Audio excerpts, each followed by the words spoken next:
ਅੱਜ ਕਿੰਨਿਆਂ ਨੂੰ ਵਿਸ਼ਵਾਸ ਹੈ ਕਿ ਅੱਜ ਆਪਾਂ ਸੇਮ ਵਾਪਸ ਨਹੀਂ ਜਾਵਾਂਗੇ। ਹਾਲੇਲੂਇਆ। ਤੁਹਾਨੂੰ ਪਤਾ ਹੀ ਗੱਲ ਹੈ ਕਿ ਯੀਸ਼ੂ ਮਸੀਹ ਜਦੋਂ ਅਸੀਂ ਬਾਈਬਲ ਦੇ ਵਿੱਚ ਪੜ੍ਹਦੇ ਹਾਂ, ਭੀੜਾਂ ਦੇ ਵਿੱਚ ਪ੍ਰਚਾਰ ਕਰਦੇ ਸੀ। ਜਦੋਂ ਕਿ ਅਸੀਂ ਬਾਈਬਲ ਨੂੰ ਪੜ੍ਹਦੇ ਹਾਂ, ਕਿਤੇ 3000 ਤੋਂ ਵੱਧ, ਕਿਤੇ 5000 ਤੋਂ ਵੱਧ, ਕਿਤੇ ਅਣਗਿਣਤ ਭੀੜ ਹੁੰਦੀ ਸੀ। ਪਰ ਜਦੋਂ ਅਸੀਂ ਕਈ ਜਗ੍ਹਾ ਤੇ ਪੜ੍ਹਦੇ ਹਾਂ, ਪ੍ਰਭੂ ਯੀਸ਼ੂ ਮਸੀਹ ਪਰਿਵਾਰ ਦੇ ਵਿੱਚ ਵੀ ਵਚਨ ਸ਼ੇਅਰ ਕਰਦੇ ਸੀ, ਜਿੱਥੇ 5 ਜਾਂ 10 ਮੈਂਬਰ ਬੈਠੇ ਹੁੰਦੇ ਸੀ। ਹਾਲੇਲੂਇਆ। ਮਾਇਨੇ ਨਹੀਂ ਕਰਦਾ ਕਿ ਤੁਸੀਂ ਕਿੰਨੇ ਲੋਕ ਹੋ, ਮਾਇਨੇ ਕਰਦਾ ਕਿ ਤੁਸੀਂ ਵਚਨ ਦੇ ਲਈ ਕਿੰਨਾ ਸੀਰੀਅਸ ਹੋ। ਜਦੋਂ ਯੀਸ਼ੂ ਮਸੀਹ ਮਰੀਅਮ ਦੇ ਘਰੇ ਗਏ, ਵਚਨ ਦੇ ਵਿੱਚ ਲਿਖਿਆ ਮਾਰਥਾ ਸਰੀਰਕ ਕੰਮਾਂ ਦੇ ਵਿੱਚ ਲੱਗੀ ਹੋਈ ਸੀ। ਮੈਂ ਕਿਉਂ ਤੁਹਾਨੂੰ ਇਹ ਸਟੋਰੀ ਦੱਸ ਰਿਹਾ ਕਿ ਤੁਹਾਡਾ ਧਿਆਨ ਕਿਸੇ ਚੀਜ਼ ਤੇ ਕੇਂਦਰਿਤ ਨਾ ਹੋਵੇ ਪ੍ਰਭੂ ਦੇ ਵਚਨ ਤੋਂ ਇਲਾਵਾ। ਜਦੋਂ ਯੀਸ਼ੂ ਮਸੀਹ ਖੁਦ ਮਾਰਥਾ ਤੇ ਮਰੀਅਮ ਦੇ ਘਰੇ ਗਏ, ਜਦੋਂ ਅਸੀਂ ਵਚਨ ਦੇ ਵਿੱਚ ਪੜ੍ਹਦੇ ਹਾਂ, ਮਰੀਅਮ ਕੀ ਕਰ ਰਹੀ ਸੀ? ਪ੍ਰਭੂ ਯੀਸ਼ੂ ਮਸੀਹ ਦੇ ਕੋਲ ਬਹਿ ਕੇ ਵਚਨ ਸੁਣ ਰਹੀ। ਉੱਥੇ ਕਿਤੇ ਨਹੀਂ ਲਿਖਿਆ 5000 ਸੀ, ਕਿਤੇ ਨਹੀਂ ਲਿਖਿਆ 10000 ਸੀ। ਯੀਸ਼ੂ ਮਸੀਹ ਸੈਪਰੇਟ ਉਹਨਾਂ ਦੇ ਘਰ ਦੇ ਵਿੱਚ ਗਿਆ ਸੀ ਤੇ ਪ੍ਰਭੂ ਦੇ ਚੇਲੇ ਉਹਦੇ ਨਾਲ ਸੀਗੇ। ਮਾਰਥਾ ਨੇ ਪਰਮੇਸ਼ਰ ਦੇ ਵਚਨ ਨੂੰ ਸੀਰੀਅਸ ਨਹੀਂ ਲਿਆ, ਲੇਕਿਨ ਮਰੀਅਮ ਨੇ ਪਰਮੇਸ਼ਰ ਦੇ ਵਚਨ ਨੂੰ ਸੀਰੀਅਸ ਲਿਆ। ਉਸਨੇ ਹਾਲਾਤ ਨਹੀਂ ਦੇਖੇ ਕਿ ਪ੍ਰਭੂ ਮੇਰੇ ਘਰੇ ਆਇਆ, ਕੋਈ ਹੋਰ ਚੀਜ਼ ਨਹੀਂ ਦੇਖੀ। ਉਸਨੇ ਕਿ ਜੋ ਪਰਮੇਸ਼ਰ ਵਚਨ ਦੱਸ ਰਿਹਾ ਉਸ ਦੇ ਲਈ ਮੈਂ ਸੀਰੀਅਸ ਰਹਿਣਾ ਆ, ਤੇ ਉਸਨੇ ਪੂਰਾ ਮਨ ਪ੍ਰਭੂ ਯੀਸ਼ੂ ਮਸੀਹ ਦੇ ਵਚਨਾਂ ਦੇ ਉੱਤੇ ਕੱਢਿਆ ਹੋਇਆ ਸੀ। ਤੇ ਪ੍ਰਭੂ ਯੀਸ਼ੂ ਮਸੀਹ ਨੇ ਮਾਰਥਾ ਨੂੰ ਗੱਲ ਕਹੀ। ਜਦੋਂ ਮਾਰਥਾ ਆਈ, ਪ੍ਰਭੂ ਨੇ ਮਾਰਥਾ ਨੂੰ ਕਿਹਾ ਕਿ ਮਾਰਥਾ ਤੂੰ ਬਹੁਤੀਆਂ ਗੱਲਾਂ ਦੀ ਚਿੰਤਾ ਕਰ, ਚਾਹੇ ਲੋਕ ਇੱਥੇ ਥੋੜੇ ਆ, ਮਾਰਥਾ ਤੁਹਾਨੂੰ ਕੰਮ ਦੀ ਪਈ ਆ, ਪਰ ਮਰੀਅਮ ਨੇ ਜੋ ਭਾਗ ਚੁਣਿਆ ਹੈ ਉਹ ਇਸ ਤੋਂ ਕਦੀ ਵੀ ਖੋਇਆ ਨਹੀਂ ਜਾਵੇ। ਮਰੀਅਮ ਨੇ ਕਿਹੜਾ ਭਾਗ ਚੁਣਿਆ ਸੀ? ਆਪਣਾ ਦਿਲ ਕਿਸ ਲਈ ਖੋਲਿਆ ਸੀ? ਪਰਮੇਸ਼ਰ ਦੇ ਵਚਨ ਦੇ ਲਈ। ਅੱਜ ਤੁਸੀਂ ਵੀ ਆਪਣਾ ਧਿਆਨ ਪਰਮੇਸ਼ਰ ਦੇ ਵਚਨ ਦੇ ਉੱਤੇ ਲਾਣਾ ਆ, ਤੇ ਮੇਰਾ ਵਿਸ਼ਵਾਸ ਹੈ ਕਿ ਇਹਦਾ ਵਚਨ ਸਾਨੂੰ ਸੇਧ ਮਿਲੇਗਾ। ਹਾਲੇਲੂਇਆ। ਕਿਉਂਕਿ ਮੇਰਾ ਵਿਸ਼ਵਾਸ ਹੈ ਜੋ ਅੱਜ ਦਾ ਵਚਨ ਉਹ ਤੁਹਾਡੇ ਹਾਲਾਤਾਂ ਦੇ ਵਿੱਚ ਲੜਨ ਦੇ ਲਈ ਅੱਜ ਇੱਕ ਹਥਿਆਰ ਦੀ ਤਰ੍ਹਾਂ ਕੰਮ ਆਵੇਗਾ। ਕਿਉਂਕਿ ਜਦੋਂ ਅਸੀਂ ਮਸੀਹ ਲਾਈਫ ਦੇ ਵਿੱਚ ਆਏ ਆ, ਬਾਈਬਲ ਦੇ ਵਿੱਚ ਕੀ ਲਿਖਿਆ ਸੀ? ਇੱਕ ਯੁੱਧ ਦੇ ਵਿੱਚ। ਸਾਡਾ ਯੁੱਧ ਲਹੂ ਅਤੇ ਮਾਂਸ ਦਾ ਨਹੀਂ। ਹੁਣ ਜਦੋਂ ਅਸੀਂ ਮਸੀਹ ਦੇ ਵਿੱਚ ਆਏ ਆ, ਸਾਡਾ ਯੁੱਧ ਲਹੂ ਅਤੇ ਮਾਂਸ ਦਾ ਨਹੀਂ ਆ। ਸਾਡਾ ਯੁੱਧ ਆਤਮਿਕ ਸੈਨਾਵਾਂ ਤੇ ਪ੍ਰਧਾਨਾਂ ਦੇ ਨਾਲ ਜਿਹੜੀਆਂ ਆਕਾਸ਼ ਦੇ ਵਿੱਚ ਯੁੱਧ ਕਰਦੀਆਂ। ਦੁਸ਼ਟ ਆਤਮਾ ਕੰਮ ਕਿੱਦਾਂ ਕਰਦੀਆਂ? ਹਾਲਾਤਾਂ ਦੇ ਦੁਆਰਾ ਆਉਂਦੀਆਂ। ਉਹ ਤੁਹਾਡੇ ਸਾਹਮਣੇ ਸਿੱਧਾ ਆ ਕੇ ਖੜਾ ਨਹੀਂ ਹੋ ਸਕਦਾ। ਸ਼ੈਤਾਨ ਦਾ ਕੰਮ ਕੀ ਹੈ? ਤੁਹਾਡੀ ਲਾਈਫ 'ਚ ਇਦਾਂ ਦੇ ਹਾਲਾਤ ਪੈਦਾ ਕਰਨੇ ਕਿ ਜਿਸ ਕੰਮ ਦੇ ਲਈ ਪਰਮੇਸ਼ਰ ਨੇ ਤੁਹਾਨੂੰ ਬੁਲਾਇਆ ਆ, ਜਿੱਥੇ ਤੁਹਾਨੂੰ ਪਰਮੇਸ਼ਰ ਨੇ ਜਾਣ ਦੇ ਲਈ ਬੁਲਾਇਆ ਆ, ਉਸ ਚੀਜ਼ਾਂ ਨੂੰ ਤੁਸੀਂ ਪੂਰਾ ਨਾ ਕਰੋ। ਸ਼ੈਤਾਨ ਇਹੋ ਜਿਹੇ ਹਾਲਾਤ ਪੈਦਾ ਕਰਦਾ, ਹਰ ਕੋਸ਼ਿਸ਼ ਕਰੇਗਾ ਤੁਹਾਡੇ ਉਧਾਰ ਨੂੰ ਤੁਹਾਡੇ ਤੋਂ ਖੋਣ ਦੀ। ਤੁਸੀਂ ਕਦੀ ਦੇਖਿਆ ਕਿ ਸਾਡੇ ਵਿੱਚ ਹਾਲਾਤ ਇੰਨੇ ਦੁੱਖ ਭਰੇ ਕਿਉਂ ਆਉਂਦੇ? ਖਾਸ ਕਰਕੇ ਮਸੀਹ ਲਾਈਫ ਦੇ ਵਿੱਚ ਕਈ ਵੇਲੇ ਕੋਈ ਬਿਮਾਰੀ ਆ ਜਾਂਦੀ ਹੈ, ਕੋਈ ਰੋਗ ਆ ਜਾਂਦਾ, ਕਈ ਵੇਲੇ ਇਮੋਸ਼ਨਲੀ ਅਸੀਂ ਡਿਸਟਰਬ ਹੁੰਦੇ ਆ। ਕਿਉਂ ਹੁੰਦੇ ਆ? ਇੱਕੋ ਚੀਜ਼ ਸਾਡੇ ਮਨ ਚ ਆਉਂਦੀ ਹੈ ਜਦੋਂ ਅਸੀਂ ਡਿਸਟਰਬ ਹੁੰਦੇ ਆ। ਕਿਹੜੀ? ਕਿ ਪ੍ਰਭੂ ਦੇ ਵਿੱਚ ਹੋ ਕੇ ਵੀ ਮੈਨੂੰ ਕੀ ਫਾਇਦਾ ਜਦ ਇਦਾਂ ਦੇ ਹਾਲਾਤ ਮੇਰੀ ਜ਼ਿੰਦਗੀ। ਕਿਉਂਕਿ ਸ਼ੈਤਾਨ ਦਾ ਇੱਕੋ ਹੀ ਟਾਰਗੇਟ ਆ ਕਿ ਸਾਡਾ ਉਧਾਰ ਕਿਸੇ ਤਰੀਕੇ ਨਾਲ ਖੋਣਾ ਚਾਹਦਾ ਹੋਵੇ। ਮੰਨ ਲਓ ਕਿਸੇ ਦੇ ਕੋਲ ਬੱਚਾ ਨਹੀਂ ਆ, ਸ਼ੈਤਾਨ ਉਸ ਨੂੰ ਅਹਿਸਾਸ ਕਰਾਉਂਦਾ ਕਿ ਤੇਰੇ ਕੋਲ ਨਹੀਂ ਆ। ਕਿਉਂ ਅਹਿਸਾਸ ਕਰਾਉਂਦਾ ਉਸ ਚੀਜ਼ਾਂ ਨੂੰ? ਕਿ ਉਹ ਭੁੱਲ ਜਾਵੇ ਕਿ ਉਹ ਸਵਰਗ ਜਾਣ ਦੇ ਲਈ ਪਰਮੇਸ਼ਰ ਦੇ ਵਿੱਚ ਬੁਲਾਇਆ। ਉਹ ਕਿਉਂ ਇਦਾਂ ਦੇ ਹਾਲਾਤ ਪੈਦਾ ਕਰਦਾ ਕਿ ਸਾਡਾ ਧਿਆਨ ਸਾਡੇ ਮਸੀਹ ਤੋਂ ਹਟਾ ਕੇ ਕਿਸੇ ਹੋਰ ਚੀਜ਼ ਦੇ ਉੱਤੇ ਕੇਂਦਰਿਤ ਕਰ ਦੇਵੇ। ਪਰ ਅੱਜ ਮੈਂ ਤੁਹਾਨੂੰ ਦੱਸਾਂਗਾ ਪਰਮੇਸ਼ਰ ਦੇ ਵਚਨ ਦੇ ਦੁਆਰਾ ਕਿ ਹਰ ਇੱਕ ਸ਼ੈਤਾਨ ਦੇ ਹਥਿਆਰ ਜੋ ਸਾਡੇ ਵਿਰੋਧ ਦੇ ਵਿੱਚ ਆ, ਉਹ ਅੱਜ ਸਫਲ ਨਹੀਂ ਹੋਣਗੇ, ਰੱਦ ਕੀਤੇ ਜਾਣਗੇ। ਹਾਲੇਲੂਇਆ। ਕਿਉਂਕਿ ਜਦੋਂ ਯੀਸ਼ੂ ਮਸੀਹ ਨੇ ਸਾਨੂੰ ਬੁਲਾਇਆ, ਉਹਨੇ ਸਾਨੂੰ ਇਸ ਲਈ ਨਹੀਂ ਬੁਲਾਇਆ ਕਿ ਅਸੀਂ ਜੀਵਨ ਦੀ ਕਿਸ਼ਤੀ ਦੇ ਵਿੱਚ ਡੁੱਬ ਜਾਈਏ। ਇਸ ਲਈ ਨਹੀਂ ਬੁਲਾਇਆ ਕਿ ਅਸੀਂ ਆਪਣੇ ਹਾਲਾਤਾਂ ਨੂੰ ਦੇਖ ਕੇ ਟੁੱਟ ਜਾਈਏ, ਨਿਰਾਸ਼ ਹੋ ਜਾਈਏ ਤੇ ਮਸੀਹ ਲਾਈਫ ਵਿੱਚ ਕੁਇਟ ਕਰ ਦਈਏ। ਪਰਮੇਸ਼ਰ ਨੇ ਸਾਨੂੰ ਇਸ ਲਈ ਨਹੀਂ ਬੁਲਾਇਆ ਕਿ ਕੋਈ ਵੀ ਹਾਲਾਤ ਆਏ ਆਪਾਂ ਦੱਬ ਗਏ, ਆਪਾਂ ਮਸੀਹ ਨਾਲੋਂ ਦੂਰ ਹੋ ਗਏ। ਹੋ ਸਕਦਾ ਅੱਜ ਬਹੁਤ ਸਾਰੇ ਤੂਫਾਨ ਸਾਡੀ ਜ਼ਿੰਦਗੀ ਚ ਆਉਂਦੇ ਆ, ਪਰ ਪ੍ਰਭੂ ਯਿਸੂ ਮਸੀਹ ਨੇ ਸਾਨੂੰ ਰੁਕਣ ਦੇ ਲਈ ਨਹੀਂ ਬੁਲਾਇਆ। ਪਰ ਪ੍ਰਭੂ ਯਿਸੂ ਮਸੀਹ ਨੇ ਸਾਨੂੰ ਪਾਰ ਜਾਣ ਦੇ ਲਈ ਬੁਲਾਇਆ। ਕਦ ਲਈ ਬੁਲਾਇਆ? ਕਿ ਅਸੀਂ ਮੌਤ ਤੋਂ ਪਾਰ ਉਸ ਅਨੰਤ ਜੀਵਨ ਦੇ ਵਿੱਚ ਪ੍ਰਵੇਸ਼ ਕਰੀਏ। ਤੇ ਸ਼ੈਤਾਨ ਸਾਨੂੰ ਅਹਿਸਾਸ ਕਰਾਉਂਦਾ ਆ ਕਿ ਤੇਰੀ ਇਹੀ ਜ਼ਿੰਦਗੀ ਆ, ਤੇਰੀ ਇਹੀ ਨਿਰਾਸ਼ਾ ਭਰੀ ਜ਼ਿੰਦਗੀ ਆ, ਤੇਰੇ ਇਹੀ ਹਾਲਾਤ ਰਹਿਣੇ ਆ, ਤੈਨੂੰ ਕੁਝ ਵੀ ਫਾਇਦਾ ਨਹੀਂ ਹੈ। ਤੇ ਸਾਨੂੰ ਮਸੀਹ ਦੇ ਵਿੱਚ ਆਪਣੀ ਦੌੜ ਦੌੜਨ ਨਹੀਂ ਦੇ। ਪਰ ਯਾਦ ਰੱਖੋ, ਜਦੋਂ ਅਸੀਂ ਬਪਤਿਸਮਾ ਲਿਆ, ਯਿਸੂ ਮਸੀਹ ਦੇ ਵਿੱਚ ਆਇਆ ਤੇ ਅਸੀਂ ਪਾਰ ਜਾਣ ਦੇ ਲਈ ਬੁਲਾਏ। ਕਿੱਥੋਂ ਪਾਰ ਜਾਣ ਦੇ ਲਈ? ਮੌਤ ਤੋਂ ਵੀ ਪਾਰ ਜਾਣ ਦੇ ਲਈ, ਕਿ ਅਸੀਂ ਅਨੰਤ ਮਹਿਮਾ ਦੇ ਵਿੱਚ ਕੀ ਕਰੀਏ? ਪ੍ਰਵੇਸ਼ ਕਰੀਏ। ਇਸ ਲਈ ਸ਼ੈਤਾਨ ਸਾਨੂੰ ਉਸ ਅਨੰਤ ਮਹਿਮਾ ਦੇ ਵਿੱਚ ਪ੍ਰਵੇਸ਼ ਕਰਨ ਤੋਂ ਰੋਕਦਾ। ਹਾਲੇਲੂਇਆ। ਪਰ ਅੱਜ ਤੋਂ ਬਾਅਦ ਆਪਾਂ ਦ੍ਰਿੜ ਹੋਣਾ ਆ। ਹੁਣ ਸਾਡੇ ਹਾਲਾਤਾਂ ਦੇ ਵਿੱਚ ਸਾਨੂੰ ਕੀ ਕਰਨ ਦੀ ਲੋੜ ਹੈ ਕਿ ਅਸੀਂ ਅੰਤ ਤੋੜੀ ਤੱਕ ਸਹਿ ਸਕੀਏ, ਅਸੀਂ ਕਮਜ਼ੋਰ ਨਾ ਪਈਏ ਆਪਣੇ ਪਰਿਵਾਰਿਕ ਹਾਲਾਤਾਂ ਦੇ ਵਿੱਚ, ਆਪਣੀ ਪਰਸਨਲ ਲਾਈਫ ਦੇ ਵਿੱਚ। ਤੇ ਹੁਣ ਸਾਨੂੰ ਕੀ ਕਰਨ ਦੀ ਲੋੜ ਹੈ? ਸਾਨੂੰ ਜੋ ਪਰਮੇਸ਼ਰ ਨੇ ਕਿਹਾ ਉਹਦੇ ਉੱਤੇ ਧਿਆਨ ਲਗਾਉਣ ਦੀ ਲੋੜ ਹੈ। ਆਪਾਂ ਵਚਨ ਦੇ ਵਿੱਚ ਪੜਾਂਗੇ, ਤੁਸੀਂ ਵਧੀਆ ਤਰੀਕੇ ਦੇ ਨਾਲ ਵਚਨ ਨੂੰ ਸਮਝੋਗੇ। ਆਪਾਂ ਜਦੋਂ ਮਰਕੁਸ ਦੀ ਕਿਤਾਬ ਉਸ ਦੀ 35 ਆਇਤ ਤੋਂ ਪੜ੍ਹਦੇ ਹਾਂ,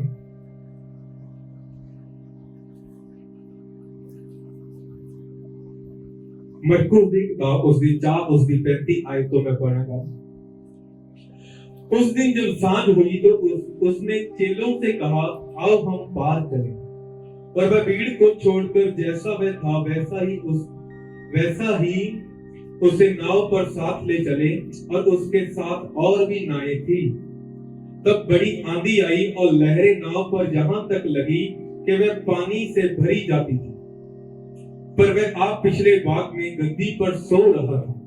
तब उन्होंने उसे जगाकर उससे कहा, हे गुरु, क्या तुम्हें चिंता नहीं कि हम नष्ट हुए जाते हैं? तब उसने उठकर आंधी को डांटा और पानी से कहा, शांत हो जा, थम जा। और आंधी थम गई और बड़ा चैन हो गया। और उनसे कहा, तुम क्यों डरते हो? क्या तुम्हें अब तक विश्वास नहीं?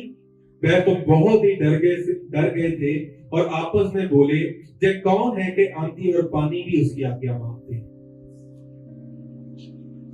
जो ਅਸੀਂ ਪ੍ਰਭੂ ਦੇ ਵਚਨ ਨੂੰ ਪੜ੍ਹਦੇ ਹਾਂ, ਯਿਸੂ ਮਸੀਹ ਨੇ ਕੀ ਕਿਹਾ ਸੀ ਚੇਲਿਆਂ ਨੂੰ? ਆਓ ਕੀ ਚਲੀਏ? ਪਾਰ ਚਲੀਏ। ਇਸੇ ਤਰ੍ਹਾਂ ਜਦੋਂ ਯਿਸੂ ਮਸੀਹ ਨੇ ਸਾਨੂੰ ਬੁਲਾਇਆ, ਕਾਹਦੇ ਲਈ ਬੁਲਾਇਆ? ਅਸੀਂ ਤੌਬਾ ਕੀਤੀ, ਮਸੀਹ ਚ ਬਪਤਿਸਮਾ ਲਿਆ। ਹੁਣ ਸਾਡੀ ਫਾਈਟ ਕੀ ਆ? ਮਸੀਹ ਦੇ ਵਿੱਚ ਚੱਲ ਕੇ ਇਸ ਜੀਵਨ ਕਾਲ ਦੇ ਵਿੱਚ ਵਿਸ਼ਵਾਸ ਜੋਗੇ ਰਹਿ ਕੇ ਉਸ ਮੌਤ ਤੋਂ ਪਾਰ ਜਾਣਾ। ਪ੍ਰਭੂ ਨੇ ਸਾਨੂੰ ਇਸ ਲਈ ਬੁਲਾਇਆ ਕਿ ਜਦੋਂ ਅਸੀਂ ਇੱਥੇ ਦੇਖਦੇ ਹਾਂ, ਇੱਥੇ ਚੇਲਿਆਂ ਨੂੰ ਪ੍ਰਭੂ ਨੇ ਕਿਹਾ ਕਿ ਆਓ ਆਪਾਂ ਪਾਰ ਚੱਲੀਏ। ਪਰ ਜਦੋਂ ਕਿਸ਼ਤੀ ਦੇ ਵਿੱਚ ਤੂਫਾਨ ਆਇਆ, ਯਿਸੂ ਮਸੀਹ ਕਿਉਂ ਸੁੱਤਾ ਪਿਆ ਸੀ? ਤੁਹਾਨੂੰ ਪਤਾ?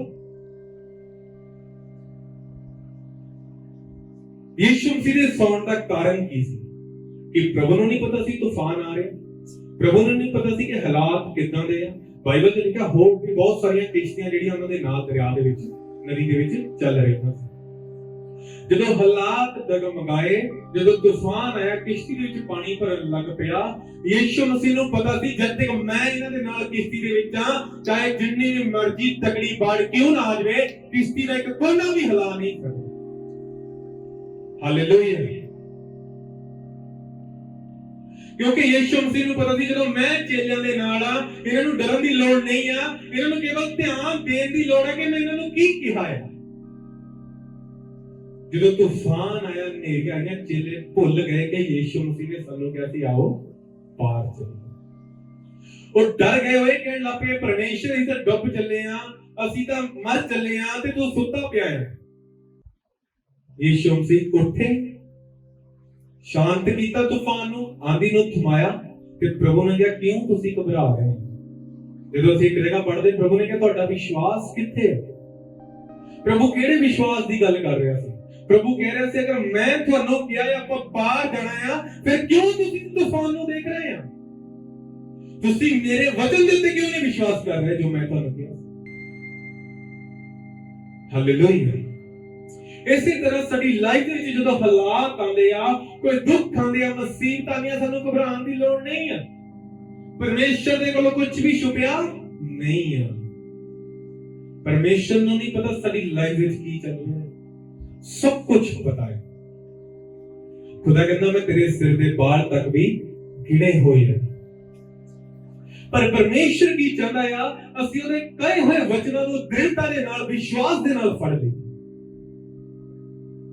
ਜਦੋਂ ਅਸੀਂ ਪਰਮੇਸ਼ਰ ਦੇ ਵਚਨਾਂ ਦੇ ਉੱਤੇ ਵਿਸ਼ਵਾਸ ਕਰਦੇ ਹਾਂ, ਦ੍ਰਿੜਤਾ ਦੇ ਨਾਲ ਉਸ ਨੂੰ ਥਾਮ ਕੇ ਰੱਖਦੇ ਹਾਂ, ਜੋ ਪ੍ਰਭੂ ਨੇ ਸਾਡੇ ਨਾਲ ਵਾਅਦੇ ਕੀਤੇ ਆ, ਜੋ ਸਾਡੇ ਨਾਲ ਗੱਲਾਂ ਕੀਤੀਆਂ ਆ, ਜਦੋਂ ਅਸੀਂ ਉਸ ਵਾਅਦਿਆਂ ਦੇ ਉੱਤੇ, ਗੱਲਾਂ ਦੇ ਉੱਤੇ, ਜਿਹੜੇ ਵਚਨਾਂ ਨੇ ਸਾਡੇ ਨਾਲ ਗੱਲਾਂ ਕੀਤੀਆਂ, ਉਸ ਨੂੰ ਥਾਮ ਕੇ ਰੱਖਦੇ ਆ, ਫੜ ਕੇ ਰੱਖਦੇ ਆ, ਫਿਰ ਕਿਸੇ ਵੀ ਤੂਫਾਨ ਦੀ ਹਾਲਾਤਾਂ ਦੀ ਮਜਾਲ ਨਹੀਂ ਕਿ ਸਾਨੂੰ ਮਸੀਹ ਲਾਈਫ ਵਿੱਚ ਡੁਬੋ ਜਾਵੇ। ਹਾਲੇਲੂਇਆ। इसीलिए शैतान साडी लाइफ ਵਿੱਚ बहुत सारे हालात पैदा करता है कि ਅਸੀਂ ਮਸੀਹ ਤੋਂ ਧਿਆਨ ਹਟਾ ਕੇ ਆਪਣੇ ਹਾਲਾਤਾਂ ਦੇ ਵੱਲ ਧਿਆਨ ਲਾਈਏ, ਅਸੀਂ ਆਪਣੇ ਪਰਿਵਾਰ ਦੇ ਵੱਲ ਧਿਆਨ ਲਾਈਏ, ਅਸੀਂ ਪ੍ਰਾਰਥਨਾ ਨਾ ਕਰੀਏ, ਅਸੀਂ ਵਚਨ ਨਾ ਪੜ੍ਹੀਏ, ਕੇਵਲ ਅਸੀਂ ਹਾਲਾਤਾਂ ਦੇ ਵਿੱਚ ਫਸੇ ਰਹੀਏ। ਪਰ ਸ਼ੈਤਾਨ ਸਾਨੂੰ ਅਹਿਸਾਸ ਕਰਾਉਂਦਾ ਹੈ ਦੇਖ ਤੇਰੀ ਜ਼ਿੰਦਗੀ ਤਾਂ ਇੱਥੇ ਹੀ ਰਹਿਣੀ ਹੈ। पर अज अपने आप को कहना कि परमेश्वर ने मैनू पार जाने के लिए बुलाया, मेरे हालातों चों, मेरी परिस्थितियों चों, इस जिंदगी चों, कि मैं जित के धरती उत्ते फतेह पा के अनंत महिमा दे विच प्रवेश। हालेलुया। शैतान हर एक साडी लाइफ विच प्रयास करेगा, हर एक कुछ ना कुछ करेगा कि किस तरह इसको मसीह तो अलग करे। हालेलुया। पर चेले डुबन लगे, पर उन्होंने प्रभु यीशु मसीह को उठाया। जे किते ना किते साडे जीवन दी किश्ती डोल रही है। एक होर वड्डी गल सानू सिखण नूं मिलदी आ कि यीशु मसीह उस किश्ती दे विच फिर भी उत्थे तूफान आया। कितनी वड्डी गल है ना कि यीशु मसीह खुद भी किश्ती दे विच आ, फिर भी तूफान किद्दां आ गया, जेड़ा तूफान नूं बनाउण वाला, पूरी सृष्टि दा रचण वाला, फिर भी उस जगह ते लहरां क्यों पैदा हो गई।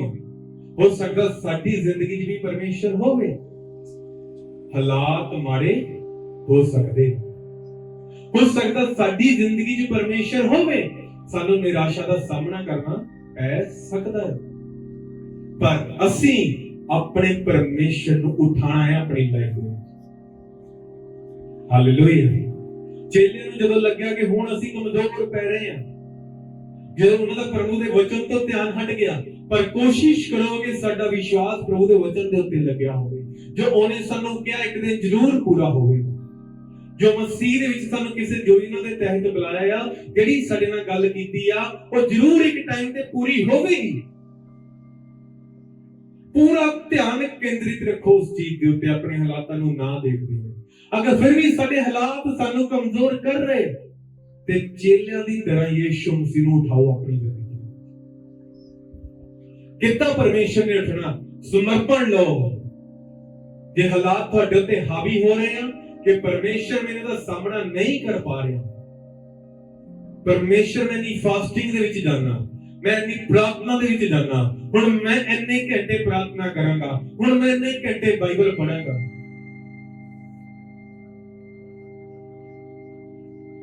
तुसी जदों इस तरह का फैसला लेंदे हो, बाइबल च लिखिया ना बल ना शक्ति ना, ओदी आत्मा द्वारा सब कुछ हो सकता है।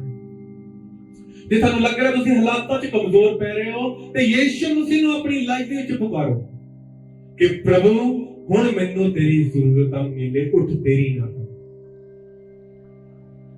पर तूफानां नू देख के रुकना, जब तूफानां च घिरे रहना, ये मसीह लाइफ का हिस्सा नहीं। हालेलुया। पर अज असी हालातां दे विच घुम के शैतान ने ऐसा चक्कर भी चलाया होया कि साडे उत्ते इदां दी हालातां दी घुमण घेरी रखी हुई आ कि सानू ना हालातां दे विच घुमाई जा रहा। 6 महीने तो 1 साल तो 2 साल तो ते असी उतों ऊपर नहीं उठ पा रहे, पर ये मसीह लाइफ नहीं है। हालेलुया। परमेश्वर नहीं चाहता तुसी एक तूफान दे विच फसे रहो, परमेश्वर नहीं चाहता कि तुसी ओही हालातां दे विच फसे रहो जिन्हां हालातां तो 4 साल पहला सी। परमेश्वर चाहता सी ऊपर उठिए। हालेलुया। पर अज असी परमेश्वर दी आवाज दे उत्ते कान ला, परमेश्वर ने सानू की क्या ਉਹਦੇ ਵਚਨਾਂ ਦੇ ਉੱਤੇ ਧਿਆਨ ਦੇਣਾ। परमेश्वर ने सानू नाश होने के लिए नहीं बताया। बाइबल में लिखा परमेश्वर नहीं चाहता कोई भी रूह नाश होवे, परमेश्वर चाहता हर एक रूह बचाई जाए।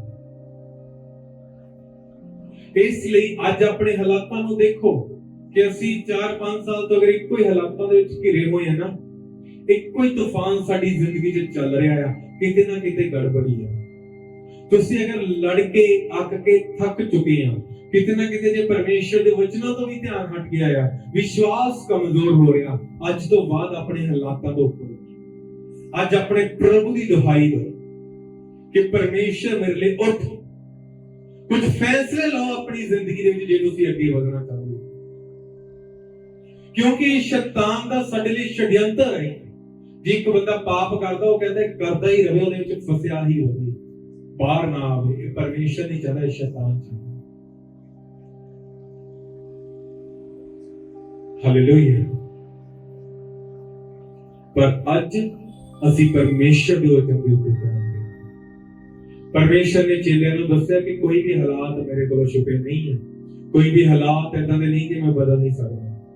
साडी जिंदगी च कोई भी इतनी सिचुएशन नहीं है जिन्हों परमेश्वर बदल नहीं सकता। पर कमी कित्थे आ साडे विश्वास दे विच। फिर असीं कहने आ प्रभु दा आत्मा नहीं छूंदा, फिर असीं कहने आ प्रभु सानू पवित्र आत्मा दे नाल नहीं भरदा। पर कितना परमेश्वर करेगा जब तक असीं अपने हालातों तो ऊपर उठण दा फैसला नहीं ले। हालेलुया। इसलिए मैं तुहानू दसना चाहना, अपनी लाइफ नू एक कुछ नहीं हुई लाइफ ना समझो, एक बेकार लाइफ ना समझो कि की पता परमेश्वर ने मैनूं ऐदां दी लाइफ जीण लई चुनिया। नो, ऐदां दी लाइफ जीण लई नहीं चुनिया परमेश्वर ने सानू, उसने वड्डे कम्मां लई चुनिया उसने सानू। पर शैतान सानू एहसास कराना चाहता। हालेलुया। क्योंकि जदों सानू मसीह दे विच बुलाया गया, किसी योजना के तहत बुलाया गया,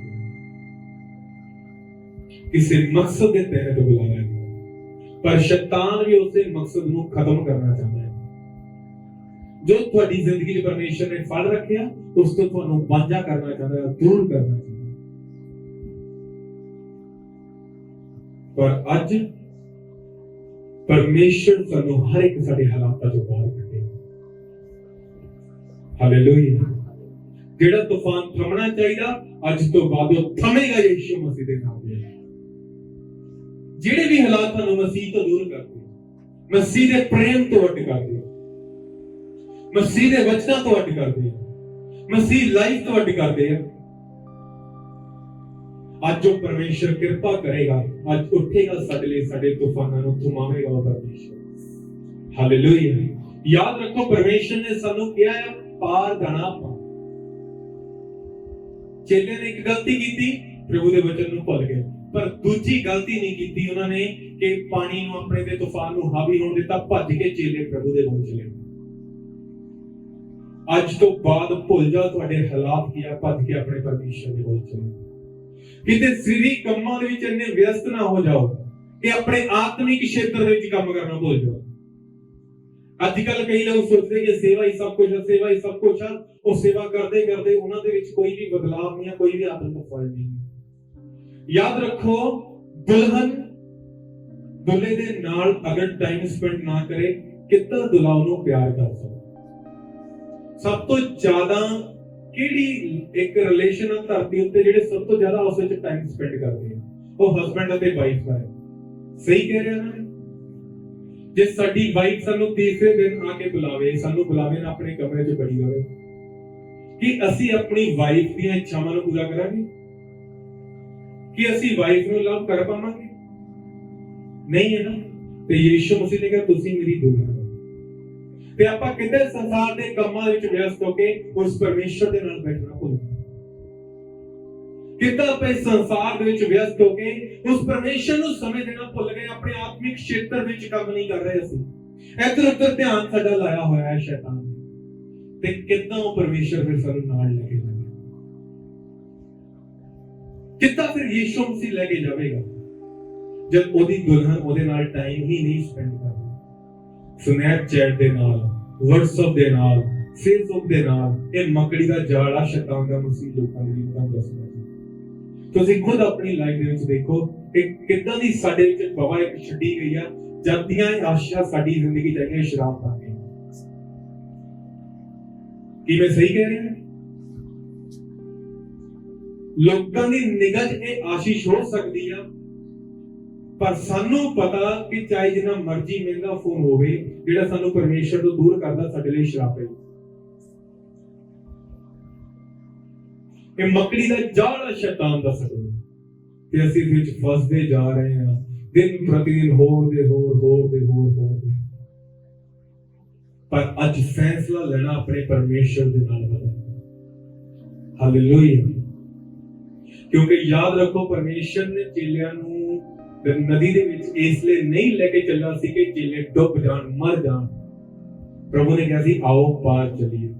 ਇਸ ਲਈ ਪਰਮੇਸ਼ਰ ਨੇ ਤੁਹਾਨੂੰ ਤੁਹਾਡੇ ਹਾਲਾਤਾਂ 'ਚ ਮਰਨ ਦੇ ਲਈ ਕਦੀ ਨਹੀਂ ਛੱਡਣਾ, ਇਸ ਲਈ ਨਹੀਂ ਬੁਲਾਇਆ। ਪ੍ਰਭੂ ਨੂੰ ਪਤਾ ਸੀ ਅੱਜ ਦੀ ਡੇਟ, ਅੱਜ ਦਾ ਟਾਈਮ ਜੋ ਚੱਲ ਰਿਹਾ ਹੈ, ਆਪਾਂ ਦੇਖ ਸਕਦੇ ਹਾਂ ਅੱਜ 12 ਅਗਸਤ 2022। ਸਹੀ ਕਹਿ ਰਹੇ? 12 ਅਗਸਤ 2022। ਪਰਮੇਸ਼ਰ ਇਹ ਦਿਨ ਨੂੰ ਜਾਣਦਾ ਸੀ ਕਿ ਸਾਡੀ ਜ਼ਿੰਦਗੀ ਜਿੱਦਾਂ ਦੇ ਬਦਤਰ ਹਾਲਾਤ ਆਣੇ ਆ। ਉਹਨੇ ਸਾਨੂੰ ਅੱਜ ਤੋਂ 8 ਸਾਲ ਪਹਿਲਾਂ, 6 ਸਾਲ ਪਹਿਲਾਂ ਇਸ ਲਈ ਨਹੀਂ ਬੁਲਾਇਆ ਸੀ। ਇਹ ਹਾਲਾਤ ਸਾਡੇ ਉੱਤੇ ਹਾਵੀ ਹੋਣ। ਪ੍ਰਭੂ ਨੂੰ ਵੀ ਪਤਾ ਸੀ ਇਹਦੀ ਜ਼ਿੰਦਗੀ 'ਚ ਇੱਥੇ ਆ ਹੋਣਾ ਹੈ। ਪਰਮੇਸ਼ਰ ਤੋਂ ਕੁਝ ਲੁਕਿਆ ਨਹੀਂ ਹੈ। ਤੁਹਾਨੂੰ ਕੀ ਲੱਗਦਾ ਕਿ ਸਾਡੇ ਆਉਣ ਵਾਲੇ 'ਚ ਪ੍ਰਭੂ ਨੂੰ ਪਤਾ ਨਹੀਂ ਕੀ ਹੋਣਾ? ਇਬਰਾਹਿਮ ਨੂੰ ਜਦੋਂ ਪ੍ਰਭੂ ਨੇ ਆਸ਼ੀਸ਼ ਦਿੱਤੀ ਸੀ, ਪ੍ਰਭੂ ਨੇ ਉਦੋਂ ਹੀ ਕਹਿਤਾ ਸੀ ਤੇਰੀ ਸੰਤਾਨ 400 ਸਾਲ ਦੇ ਲਈ ਮਿਸਰ ਦੇ ਵਿੱਚ ਗੁਲਾਮੀ ਦੇ ਵਿੱਚ ਰਹਿਣੀ, ਪਰਦੇਸੀ ਹੋ ਕੇ ਰਹਿਣੀ। ਕੀ ਮੈਂ ਸਹੀ ਕਹਿ ਰਿਹਾ? ਇਬਰਾਹਿਮ ਦੇ ਕਿਤੇ ਬਾਅਦ ਤੋਂ ਜਾ ਕੇ ਇਸਹਾਕ, ਯਾਕੂਬ, ਫਿਰ ਜਾ ਕੇ ਯੂਸੁਫ ਆਏ। ਯੂਸੁਫ ਤੋਂ ਬਾਅਦ ਆਪਾਂ ਦੇਖਦੇ ਇਜ਼ਰਾਈਲੀ ਗੁਲਾਮੀ ਵਿੱਚ ਗਏ ਕਿ ਨਹੀਂ ਗਏ? ਪ੍ਰਭੂ ਨੇ ਇਬਰਾਹਿਮ ਨੂੰ ਪਹਿਲੇ ਹੀ ਕਿਹਾ। ਇਸ ਲਈ ਪਰਮੇਸ਼ਰ ਅੱਜ ਦੀ ਡੇਟ ਦੇ ਵਿੱਚ ਜਾਣਦਾ ਸਾਡੇ ਹਾਲਾਤ ਕੀ ਹੈ, ਪਰ ਸਾਡੇ ਇਹ ਹਾਲਾਤ ਸਾਡੇ ਹਾਲਾਤ ਨੂੰ ਨਿਰਬਲ ਨਹੀਂ ਕਰ ਸਕਣਗੇ। ਸਾਡੇ ਜੀਵਨ ਦੀ ਕਿਸ਼ਤੀ ਨੂੰ ਇਹ ਡੁਬੋ ਨਹੀਂ ਸਕਣਗੇ। ਇਹ ਤੂਫਾਨ ਸਾਨੂੰ ਡੁਬੋ ਨਹੀਂ ਸਕਣਗੇ ਜਦ ਤੱਕ ਪ੍ਰਭੂ ਯਿਸੂ ਮਸੀਹ ਸਾਡੀ ਕਿਸ਼ਤੀ ਹੋਵੇ। ਹਾਲੇਲੂਇਆ। ਇਸ ਲਈ ਪਰਮੇਸ਼ਰ ਨੇ ਸਾਨੂੰ ਪਾਰ ਜਾਣ ਦੇ ਲਈ ਬੁਲਾਇਆ। ਚਾਹੇ ਅੱਜ ਅਸੀਂ ਨਿਰਬਲਾ, ਕਮਜ਼ੋਰ ਆ, ਚਿੰਤਾ ਨਾ ਕਰੋ। ਪ੍ਰਭੂ ਨੂੰ ਪਤਾ ਆ ਕਿ 2022 ਦੇ ਵਿੱਚ 12 ਅਗਸਤ ਨੂੰ ਜ਼ਿੰਦਗੀ 'ਚ ਆਹ ਹਾਲਾਤ ਆਣੇ ਆ, 13 ਅਗਸਤ ਨੂੰ ਜ਼ਿੰਦਗੀ 'ਚ ਆਹ ਹਾਲਾਤ ਆਣੇ। ਇਸ ਲਈ ਉਹਨੇ ਨਿਕਾਸ ਪਹਿਲੇ ਹੀ ਰੱਖਿਆ। ਅੱਜ ਪਰਮੇਸ਼ਰ ਦੇ ਵਚਨ ਆਪਣਾ ਸਤਿਕਾਰ ਕਰੋ। ਹਾਲੇਲੂਇਆ। ਪਰ ਅੱਜ ਤੋਂ ਬਾਅਦ ਅਸੀਂ ਆਪਣੇ ਆਤਮਿਕ ਖੇਤਰ ਦੇ ਵਿੱਚ ਕੰਮ ਕਰਨਾ। ਉਹ ਪ੍ਰਭੂ ਅਨੁਗ੍ਰਹਿ ਦੇਵੇਗਾ ਸਾਡੇ ਹਾਲਾਤਾਂ ਨੂੰ ਭੁੱਲਣ ਦੇ ਲਈ, ਔਰ ਉਹ ਤੂਫਾਨ ਅੱਜ ਪ੍ਰਭੂ ਸਾਡੇ ਲਈ।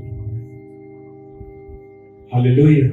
ਕਿ ਵਿਸ਼ਵਾਸ ਕਰਦੇ ਹੋ ਤੁਸੀਂ ਪ੍ਰਭੂ ਦੇ ਉੱਤੇ ਕਿ ਅੱਜ ਪ੍ਰਭੂ ਸਾਨੂੰ ਸਾਡੀ ਆਤਮਾ ਨੂੰ, ਕਿ ਉਹ ਜਾਣਦਾ ਨਹੀਂ ਸਾਡਾ ਹਸਬੈਂਡ ਸਾਡੇ ਨਾਲ ਕੀ ਕਰ ਰਿਹਾ, ਕਿ ਉਹ ਜਾਣਦਾ ਨਹੀਂ ਸਾਡੇ ਸਹੁਰਾ ਪਰਿਵਾਰ ਸਾਡੇ ਨਾਲ ਕੀ ਕਰ ਰਿਹਾ, ਕਿ ਉਹ ਜਾਣਦਾ ਨਹੀਂ ਸਾਡੇ ਨਾਲ ਸਾਡੇ ਭੈਣ ਭਰਾ ਕੀ ਕਰ ਰਹੇ ਆ। ਪਰਮੇਸ਼ਰ ਇੱਕ ਸਾਡੇ ਹਾਲਾਤ ਨੂੰ ਜਾਣਦਾ, ਪਰ ਪਰਮੇਸ਼ਰ ਚਾਹੁੰਦਾ ਪੂਰੀ ਤਰ੍ਹਾਂ ਮੇਰੇ ਉੱਤੇ ਨਿਰਭਰ ਹੋਣ, ਇਹ ਹਾਲਾਤਾਂ ਨੂੰ ਨਾ ਦੇਖਣ, ਮੇਰੇ ਵਚਨ ਨੂੰ ਦੇਖਣ, ਖੜੇ ਰਹਿਣ, ਮੇਰੇ ਵਿੱਚ ਉੱਠਣ।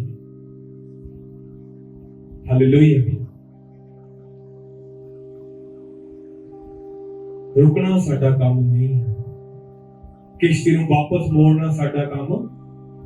ਤੂਫਾਨ ਜਿੰਨੇ ਮਰਜ਼ੀ ਆਣ, ਅੱਗੇ ਨੂੰ ਵਗਦੇ ਜਾਣਾ, ਅਸੀਂ ਲੱਗਦੇ ਜਾਣਾ, ਚੀਰਦੇ ਜਾਣਾ। ਇੱਕ ਟਾਈਮ ਆਵੇਗਾ, ਕਿਨਾਰਾ ਆਵੇਗਾ। ਹਾਲੇਲੂਇਆ। ਇੱਕ ਟਾਈਮ ਆਊਗਾ, ਤੂਫਾਨ ਥਮੂਗਾ। ਹੋ ਸਕਦਾ ਕਿ ਕਾਲੇ ਬੱਦਲ ਛਾਏ ਹੋਏਗਾ, ਪਰ ਜਲਦੀ ਸਾਡਾ ਸੂਰਜ ਵੀ ਨਿਕਲੇਗਾ। ਜੇ ਹਨੇਰੀ ਰਾਤ ਆ ਤੇ ਚਾਨਣ ਵੀ ਹੁੰਦਾ ਹੈ, ਕਿ ਉਹ ਚਾਨਣ ਸਾਡੀ ਜ਼ਿੰਦਗੀ ਦੇ ਵਿੱਚ ਆਉਣ ਵਾਲਾ। ਹਾਲੇਲੂਇਆ। ਜੇ ਹਨੇਰਾ ਵੱਧ ਰਿਹਾ ਹੈ ਤੇ ਉਹਦਾ ਚਾਨਣ ਵੀ ਸਾਡੀ ਜ਼ਿੰਦਗੀ 'ਚ ਵਧੇਗਾ। ਚਿੰਤਾ ਨਾ ਕਰੋ, ਪਰਮੇਸ਼ਰ ਤੋਂ ਸਾਡੇ ਹਾਲਾਤ ਛਿਪੇ ਨਹੀਂ ਹੈ। ਬਸ ਖੜੇ ਰਹੋ, ਅੜੇ ਰਹੋ, ਸ਼ੈਤਾਨ ਨੂੰ ਮੌਕਾ ਨਾ ਦਿਓ। ਹਾਲੇਲੂਇਆ। ਸਾਡੀ ਹਰ ਇੱਕ ਦੀ ਆਪਣੀ ਆਪਣੀ ਫਾਇਦਾ। ਆਪਾਂ ਕਿਉਂ ਇਸ ਜਗ੍ਹਾ ਤੇ ਇਕੱਠੇ ਹੋਏ ਹਾਂ ਕਿ ਆਪਾਂ ਸਭ ਇੱਕ ਦੂਸਰੇ ਦੀ ਨਿਰਬਲਤਾ ਵਿੱਚ ਉਸ ਨੂੰ ਮਜ਼ਬੂਤ ਕਰ ਸਕੀਏ। ਹਾਲੇਲੂਇਆ। ਕਿ ਤਿਆਰ ਅੱਜ ਪਰਮੇਸ਼ਰ ਦੇ ਅਨੁਗ੍ਰਹਿ ਨੂੰ ਲੈਣ ਦੇ ਲਈ। याद रखो जे अज साडे कोल ब्लैसिंग आ आशीषा ते असी परमेश्वर दे नाल सही नहीं चल रहे ते याद रखो हो सकदा कल नूं साडी लाइफ विच कोई परीक्षा आउण वाली अज तो ही परमेश्वर दे नाल सीरियस हो जाओ कदी भी अपने हालातां नूं देख के ना परमेश्वर दे नाल चलो हालेलुया इसलिए मकड़ी दे जाल तो खास करके बचे तो साडे लिए दुनिया क्योंकि शैतान सानू नहीं हरा सकता साडे हालात सानू नहीं हरा सकते सिवाय साडे ਅਸੀਂ खुद अपने आप ਨੂੰ ਹਰਾਨੇ परमेश्वर दाऊद ਨੂੰ ਜਿਤਾਣਾ ਆਇਆ ਪਰ ਜਿੱਥੇ दाऊद परमेश्वर ਦੇ ਵਚਨ ਤੋਂ ਹਟ ਗਿਆ ਉੱਥੇ ਉਹਨੂੰ ਹਾਰ ਦਾ ਸਾਹਮਣਾ ਕਰਨਾ ਤੁਹਾਨੂੰ ਪਤਾ परमेश्वर ਬਾਰ-ਬਾਰ ਇਜ਼ਰਾਈਲੀਆਂ ਨੂੰ ਇੱਕ ਚੀਜ਼ ਸਿਖਾਉਂਦਾ ਹੁੰਦਾ ਕਦੀ ਗੁਲਾਮੀ ਦੇ ਵਿੱਚ ਭੇਜਦਾ ਹੁੰਦਾ ਸੀ ਕਦੀ ਬੁਰੇ ਹਾਲਾਤਾਂ ਦੇ ਵਿੱਚ ਭੇਜਦਾ ਹੁੰਦਾ ਸੀ ਉਹਦਾ ਇੱਕ ਰੀਜ਼ਨ ਸੀ ਤੁਹਾਨੂੰ ਪਤਾ ਆਪਣੇ ਮਸੀਹ ਲਾਈਫ ਦੇ ਦੁੱਖ ਸੁੱਖ ਕਿਉਂ ਚੱਲਦੇ ਆ ਕਿਉਂਕਿ ਸਾਡਾ ਪਰਮੇਸ਼ਰ ਸਾਨੂੰ ਆਪਣੇ ਨੇੜੇ ਰੱਖਦਾ ਜਦੋਂ ਪਰਮੇਸ਼ਰ ਨੂੰ ਪਤਾ ਲੱਗਦਾ ਸੀ ਕਿ ਇਜ਼ਰਾਈਲੀ ਹੁਣ ਮੇਰੇ ਕੋਲ ਦੂਰ ਹੋਣ ਵਾਲੇ ਘਮੰਡ ਦੇ ਵਿੱਚ ਆ ਗਏ ਆ ਹੁਣ ਆਪਣੇ ਬਲ ਦੇ ਉੱਤੇ ਭਰੋਸਾ ਕਰ ਰਿਹਾ ਪ੍ਰਭੂ ਉਹਨਾਂ ਨੂੰ ਗੁਲਾਮੀ ਦੇ ਵਿੱਚ ਭੇਜ ਦਿੰਦਾ ਕਿ ਇਹਨਾਂ ਨੂੰ ਪਤਾ ਲੱਗੇ ਕਿ ਇਹਨਾਂ ਦੀ ਜਾਨ ਦੁਆਰਾ ਇਹਨਾਂ ਦੇ ਬਲ ਦੁਆਰਾ ਇਹਨਾਂ ਦੀ ਬੁੱਧ ਨਾਲੇ ਨਹੀਂ ਜਿੱਤਦੇ ਇਹ ਮੇਰੇ ਵੱਲੋਂ ਜਿੱਤਦੇ ਆ ਜਦੋਂ ਉਹਨਾਂ ਨੂੰ ਅਕਲ ਆਉਂਦੀ ਸੀ ਨਾ ਫਿਰ ਪਤਾ ਲੱਗਦਾ ਸੀ ਉਹ ਅਸੀਂ ਤਾਂ ਐਵੇਂ ਹੀ अपने बुद्ध ते जान दे उत्ते भरोसा करते रहे बल दे उत्ते भरोसा करते रहे जितान वाला तो सानू परमेश्वर चलो फिर मन करांदे सी फिर परमेश्वर ਨੂੰ ਕੱਢ ਲਿਆ इसी तरह परमेश्वर ਸਾਡੇ ਨਾਲ ਪਿਆਰ ਕਰਦਾ ਲਵ ਕਰਦਾ ਸਾਨੂੰ ਖੋਣਾ ਨਹੀਂ ਚਾਹੁੰਦਾ ਉਹ ਚਾਹੁੰਦਾ ਸੀ ਮੌਤ ਤੋਂ ਪਾਰ ਅਨੰਤ ਮਹਿਮਾ ਦੇ ਵਿੱਚ ਉਹਦੇ ਨਾਲ ਪ੍ਰਵੇਸ਼ ਕਰਨਾ ਇਸ ਲਈ ਸ਼ੈਤਾਨ ਧਰਤੀ ਉੱਤੇ ਸਾਡੇ ਨਾਲ ਫਾਈਟ ਕਰਨ ਲੱਗਿਆ ਹਾਲੇਲੂਇਆ